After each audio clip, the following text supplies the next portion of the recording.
வணக்கம். தமிழ் ஃபுட் கார்னரில் இன்னைக்கு பீர்க்கங்காய் கறி பண்ண போகிறோம். பீர்க்கங்காய் நீர் சத்துள்ள காய்ங்கிறதுனால உடம்புக்கு ரொம்ப நல்லது. இது சாம்பார் சாதம், பருப்பு சாதம், தயிர் சாதம் இதுக்கெல்லாம் சைட் டிஷ்ஷாக வச்சு சாப்பிட்றதுக்கு ரொம்பவே சூப்பராக இருக்கும். இப்போ இந்த பீர்க்கங்காய் கறியை எப்படி பண்ணுறதுன்னு பார்க்கலாம். இது வரைக்கும் நம்ம சேனலை சப்ஸ்கிரைப் பண்ணாதவங்க சப்ஸ்கிரைப் பண்ணிவிட்டு பக்கத்தில் உள்ள பெல் பட்டனை கிளிக் பண்ணிக்கோங்க. 1/2 கிலோ பீர்க்கங்காயை நல்லா வாஷ் பண்ணி வச்சுருக்கேன். இதனுடைய மேல் தோலை சீவிக்கலாம்.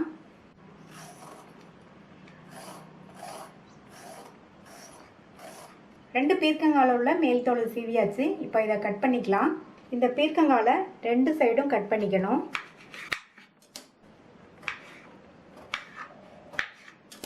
இதை மறுபடியும் கட் பண்ணிக்கலாம். ரொம்ப சின்னதாக கட் பண்ணாமல் ஓரளவு சைஸ் துண்டுகளாக கட் பண்ணிக்கணும்.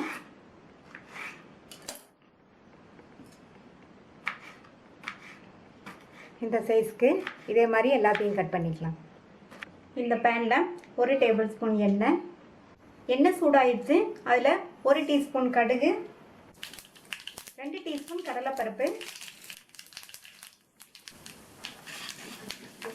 இந்த பருப்பெல்லாம் நல்லா எண்ணெயில் பொரிஞ்சு வாசனை வரும். லைட்டாக அதனுடைய கலரும் மாறும். அடுத்து கறிவேப்பிலை, ஒரு பெரிய பூண்டு ஸ்லைஸ் பண்ணது, 1/4 கப் அளவுக்கு பொடியாக கட் பண்ண வெங்காயம், ஒரு காஞ்ச மிளகாவை கிள்ளி சேர்த்துருக்கேன். இந்த வெங்காயம் எண்ணெயிலேயே வதங்கணும். கண்ணாடி பதம் வர வரைக்கும் வதக்கிக்கணும்.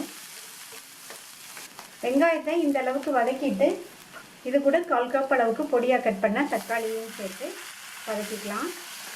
தக்காளியை 1 நிமிஷம் போல் எண்ணெயிலேயே வதக்கி விட்டுக்கணும். தக்காளியை 1 நிமிஷம் போல் இந்த மாதிரி வதக்கி விட்டுட்டு இது கூட 1/4 டீஸ்பூன் மஞ்சள் தூள், 1/4 டீஸ்பூன் சீரகத்தூள். சீரகத்தூள் சப்போஸ் உங்கள்கிட்ட இல்லைன்னா நீங்கள் தாளிக்கும் போது 1/4 டீஸ்பூன் சீரகம் சேர்த்து தாளிச்சுக்கோங்க. 1/2 டீஸ்பூன் கொத்தமல்லி தூள், 1 டீஸ்பூன் தனி மிளகாத்தூள். இந்த டிஷ்ஷுக்கு தேவையான அளவு உப்பு சேர்த்து இதை ஒரு பரட்டி விட்டுக்கணும்.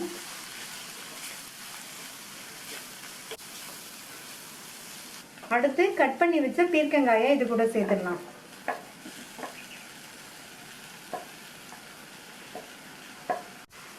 பீர்க்கங்காயை சேர்த்ததுக்கப்புறமா இந்த மசாலாவில் நல்லா இந்த மாதிரி பரட்டி விட்டு 2 நிமிஷம் போல் வதக்கிக்கணும்.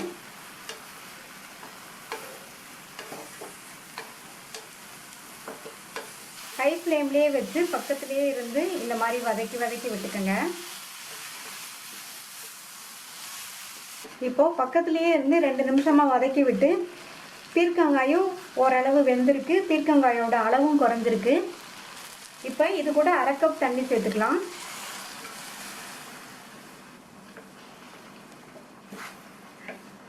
தண்ணி சேர்த்துட்டு நல்லா மிக்ஸ் பண்ணி விட்டுட்டு ஸ்டவ்வோட தீயை கொஞ்சம் குறைச்சிருங்க. நம்ம இவ்வளோ நேரம் ஹை ஃப்ளேமில் வச்சுருந்தோம்.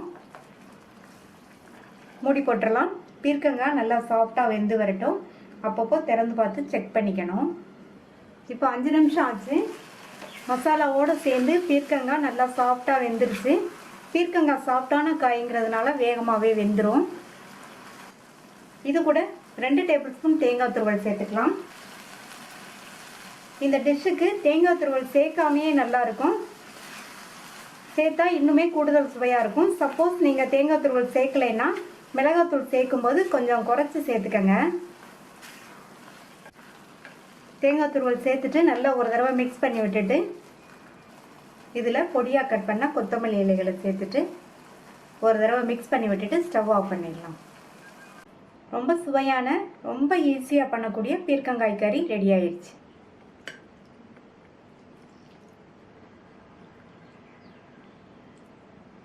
இந்த டேஸ்டான பீர்க்கங்காய் கறியை ட்ரை பண்ணி பார்த்துட்டு உங்கள் கமெண்ட்ஸை சொல்லுங்கள். தேங்க்யூ.